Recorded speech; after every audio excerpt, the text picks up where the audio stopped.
Okay guys, we're going to take a continued look at wave properties just briefly and then get into the last bit of content for mechanical waves, which is calculating the theoretical transverse wave velocity based on specific initial conditions. So one thing I want to make sure you guys are good with is that there's a kind of a concept going on here, which is if we look at the wave velocity as being dictated by the medium, the material, it's going to be a constant value in that material, right? So we're not going to be able to change it at all. Now, if you have the slinky and it's 4 meters long and you're not changing the tension in the slinky, and you try to make taller amplitude waves or more waves, you don't alter the velocity at all. All you do is mess with the wavelength and frequency of it. So one of the wave properties I want you to kind of make sure you're good with is the fact that in a particular medium, that wavelength and frequency are inversely related. And that is because you can't change the velocity of the material. So if you decide to send a lot of waves down the string or through a material, a lot of waves are going to look like this. Okay, frequency is like the number of highs and lows you get, and the wavelength is the spacing between those highs and lows. So if I go to blue here, so every spacing between here is a wavelength spacing. You can see we've got a lot of them, which means we've got a high frequency here. So notice what happens here. This is a short or small wavelength, and we have a large or high frequency. So notice as one goes up, the other goes down. If I don't move my hand quickly back and forth, my wave shape may look more something like that in the same material. These pulses are still going to travel at the same speed. There's just less of them that occur per unit time. Now if you look at the same thing here, and I go crest to crest. Okay, there's your wavelength. Now you have a long wavelength. Usually wavelengths, I'll call them short or long. Frequency is like high or low or large and small. But with a long wavelength, you have less of these occurring per time, so you have a small frequency or low frequency. So what you see happening here is that on this equation, if this goes up, if you're producing a long wavelength, it means it's taking a long time back and forth. It means it's a low frequency. If you have a short wavelength, you're going to have a high frequency. So they're always inversely related. These do not make this happen. These can be altered based on this, but if you change one, you change the other because of the fact we can't change the velocity of the material. So that's what I want you to kind of understand. One other aspect I want you to be aware of here is the difference between, say, a high amplitude and a low amplitude wave. So if I have this one, so I'm going to make this one. So if I ask you to draw something like this on a quiz or an assessment, and I said, I want a long wavelength, small frequency, large amplitude wave. How you change this is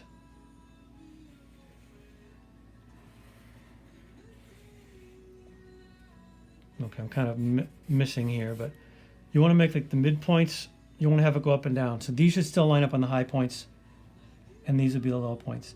If I wanted a short, low amplitude, that'll be more difficult to draw. That'd be like barely showing the variations there. But you should be able to, if I give you I want you to contrast one with the other, you should actually be able to draw like these kind of things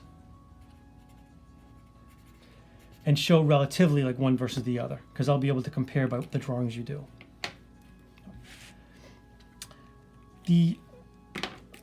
the two main equations you know so far is that we'll always assume that the wave velocity is constant. That does not change. So if you know the distance that a wave travels in a certain amount of time, you can get the velocity of the wave that way. You've done that before. That's just constant velocity.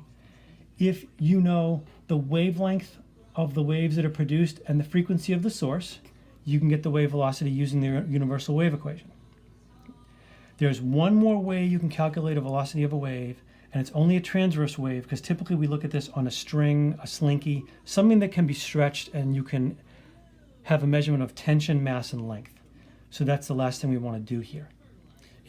This is, when you look at this, it's usually going to look at it on a string, spring, rope. And it turns out that if you know specific properties about this, you can figure out how fast a wave pulse or wave would travel back and forth down this. We assume fixed end.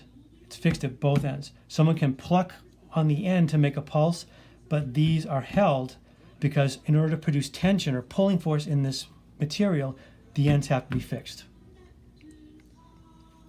Now, the last thing you need to know with this is as tension goes up, speed's going to go up. If you look at the video that has the two springs attached together, I know it happens very quickly, but I had now the tension was uniform in each, so we had a mass issue there. But as the tension goes up, the speed's going to go up. And what's going to happen here is you have the mass and you have the length. So what is the mass? How much mass is in the material? And then what is the length, which is shown as L. So we're really keeping track of you basically need three things here, guys. You just need to know what is the tension in the material, what's the total mass of the material, what's the length. If you know that, you can come up with a theoretical velocity. And I'll usually write this as V-trans or V-transverse. I'm not going to derive the equation, but if you want to figure out what the velocity should be, you need to know what the tension is in newtons. And then this is a ratio down here, it's a fraction. It's what is the mass divided by the length. So sometimes this will be written like tension M over L. And this down here is sometimes referred to as the linear density or just the density. And so when we talk about a more dense versus less dense material, that's what they're referring to as the denominator in the fraction. So more dense, if you look at the way this is going to work, guys, is a fraction. Forget the square root thing. If you have a more dense material, this number's bigger down here. What does it do to the overall fraction?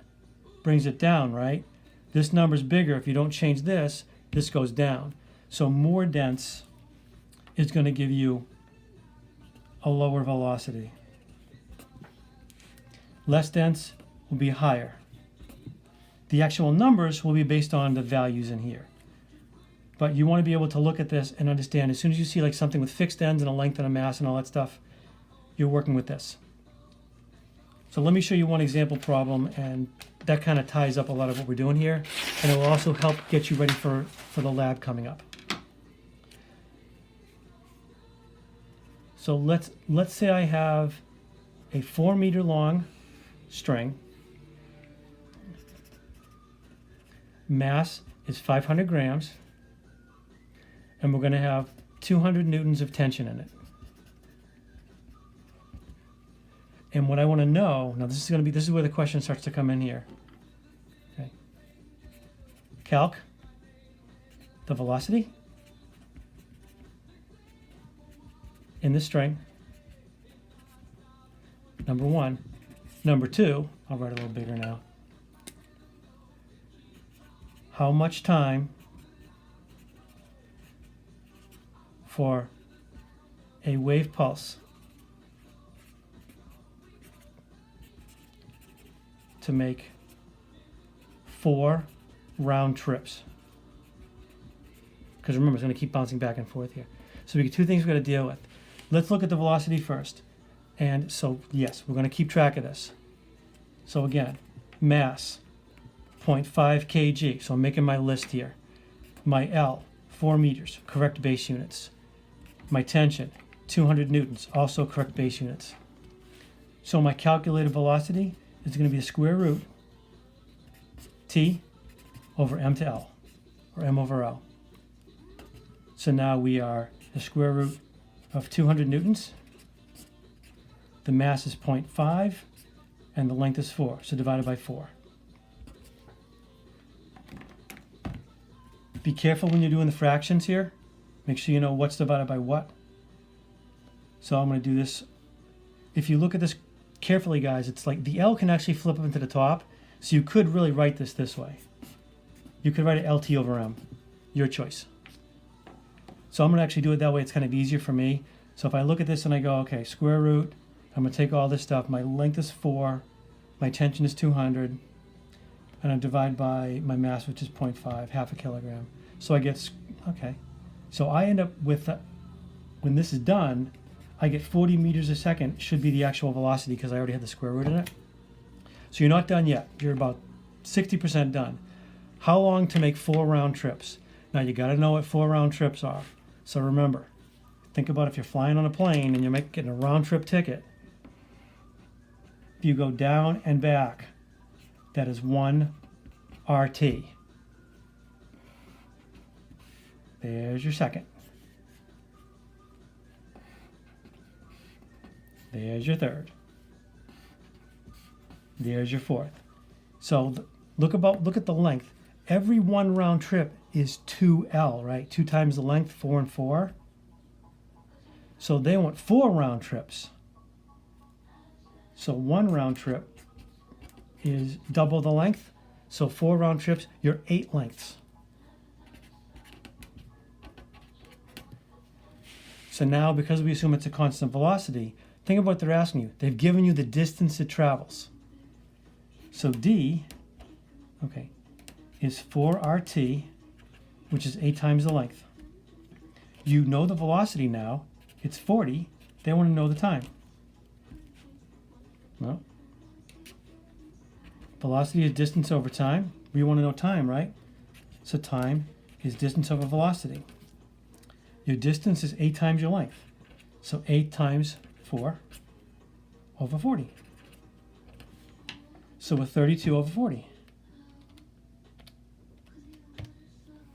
So this will be, it's going to only take 0.8 seconds to make the 4 round trips. So it's going to be kind of a short time span. This is a really good equation to understand, guys, because what it's telling you is it tells you how each of these things affects the velocity of the wave. Tension's in the numerator. Forget the square root. You bring the tension up, you're going to bring the velocity up. But notice it is square root. So if you want to double the velocity, you have to bring the tension up 4 times. Because remember, it's square root. So you do factor of 4, you get a double out here. So if you increase the mass, you slow it down. If you increase the length, look at what happens. Okay, but it's going to look weird. Well, why would the length cause it to increase? It's really the fact that the ratio, the mass to length, when you bring the length, you make it larger. If you bring this number up, this entire value goes down. Remember, this is what we call the linear density. So if you bring the mass down, this goes up. This being a compound fraction like this, when you bring that length, if you make it longer, but you don't change the mass of the spring, you've stretched it out. And forget about the tension effect, you've made it less dense, so it's going to go faster. So that's how you want to look at these. But any problem that has to do with this, it's really almost a plug and chug, guys. They're going to have you working, I'm going to have you working forward and then working on round trips. And at the end, they may have you figuring out something like a tension, but that's a little later. This is the equation you will use when you're doing the lab coming up. But this should end the lecture content to kind of get you mostly wrapped up for how to solve problems here. So I'll end here and I'll get this posted to the web.